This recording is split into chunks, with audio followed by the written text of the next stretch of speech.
राम राम सभी को। माघ मास महात्म्य के इस क्रम में पहले 2 अध्यायों की कथा आपने सुनी। अब आप तीसरे अध्याय की कथा सुनेंगे, जिसमें महाराज दिलीप और गुरु वशिष्ठ के बीच का संवाद सुनाई दिया है। राजा दिलीप महाराज वशिष्ठ से उस पर्वत के बारे में पूछते हैं और कहते हैं कि महाराज, यह पर्वत कितना ऊंचा और कितना लंबा चौड़ा है। तब वशिष्ठ जी कहने लगे कि 36 योजन ऊंचा, ऊपर चोटी में 10 योजन चौड़ा, नीचे 16 योजन चौड़ा है, जो हरी, चंदन, आम, मदार, देवदार और अर्जुन के वृक्षों से सुशोभित है। दुर्भिक्ष से दुखी होकर इस पर्वत को फल और फूलों से परिपूर्ण देखकर भृगु वहीं रहने लगे और यहाँ पर कंदराओं, वनों और उपवनों में बहुत दिनों तक तप करते रहे। इस प्रकार जब भृगु ऋषि वहाँ अपने आश्रम पर रह रहे थे, तो एक विद्याधर अपनी पत्नी सहित उतरा। वह अत्यंत दुखी था। उन्होंने भृगु ऋषि को प्रणाम किया और ऋषि से बड़े मीठे स्वर में कहा, हे विद्याधर, तुम बड़े दुखी दिखाई देते हो, इसका क्या कारण है? तब विद्याधर कहने लगा कि महाराज, पुण्य के फल को पाकर, स्वर्ग पाकर तथा देवतुल्य शरीर पाकर भी मेरा मुख व्याघ्र जैसा है। मेरे दुख और अशांति का यही कारण है। न जाने किस पाप का फल मुझे मिला है।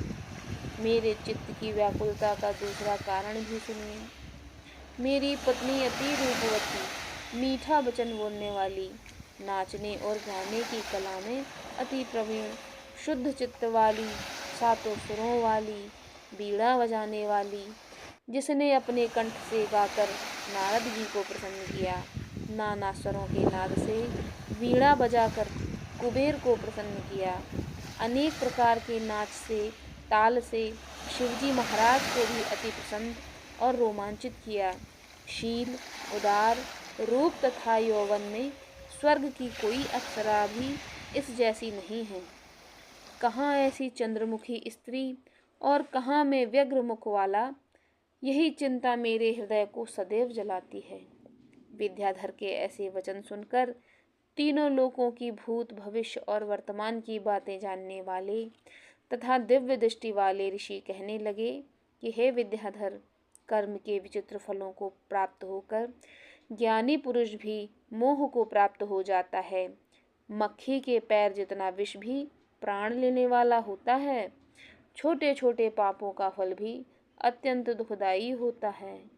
तुमने माघ मास की एकादशी का व्रत करके द्वादशी न आने तक शरीर में तेल लगाया, इसी पाप कर्म से व्याग्र हुए।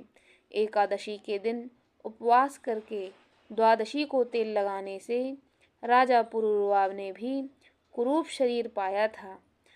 तब वह अपने कुरूप शरीर को देखकर दुखी होकर हिमालय पर्वत पर देव सरोवर के किनारे पर गए। प्रीतिपूर्वक स्नान कर कुशा के आसन पर बैठकर भगवान कमल नेत्र, शंख चक्र गदा पद्म के धारण करने वाले, पीतांबर पहनने वाले, बनमाला धारण किए हुए विष्णु का चिंतन करते राजा पुरुरवा ने 3 मास तक निराहार रहकर भगवान का चिंतन किया।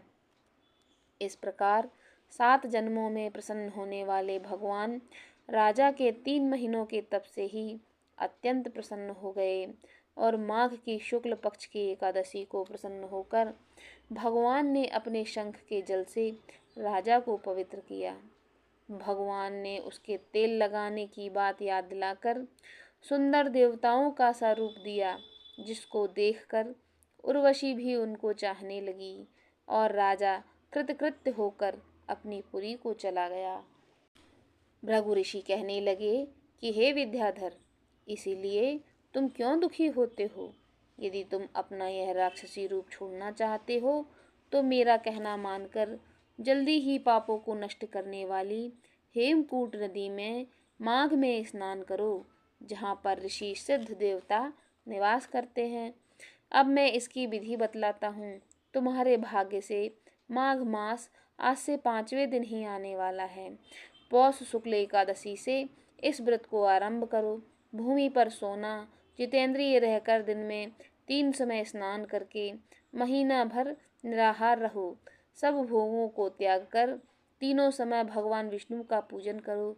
जब तुम द्वादशी को शिवजी स्तोत्र और मंत्रों से पूजन करोगे तो तुम्हारा मुख देखकर सभी चकित हो जाएंगे और तुम अपनी पत्नी के साथ सुखपूर्वक क्रीड़ा करोगे। माघ मास के प्रभाव को जानकर सदा माघ में स्नान करो। पाप दरिद्रता से बचने के लिए मनुष्य को सदा यत्न से माघ मास का स्नान करना चाहिए। स्नान करने वाला इस लोक तथा परलोक में सदा सुख पाता है। वशिष्ठ जी कहते हैं कि हे दिलीप, भृगु जी के यह वचन सुनकर विद्याधर अपनी पत्नी सहित उसी स्थान पर पर्वत के झरने में माघ का स्नान करता रहा और उसके प्रभाव से उसका मुख देव सदृश हो गया और वह मणिग्रीव पर्वत पर आनंद से रहने लगे। भृगु जी नियम की समाप्ति पर शिष्यों सहित ईवा नदी के तट पर आ गए। बोलो विष्णु भगवान की जय। इस प्रकार से तीसरे अध्याय का समापन होता है। आगे के वीडियो में हम आपके लिए चौथे अध्याय का महात्म्य और कथा लेकर आएंगे। आप उसे भी अवश्य ही सुनें। साथ ही हम आपसे विनती करते हैं कि हमारे इस चैनल को लाइक, शेयर और सब्सक्राइब कर लीजिए, जिससे हमें आगे बढ़ने का मौका मिलेगा। हमारे इस प्रयास को सफल बनाने में आपका योगदान रहेगा। धन्यवाद।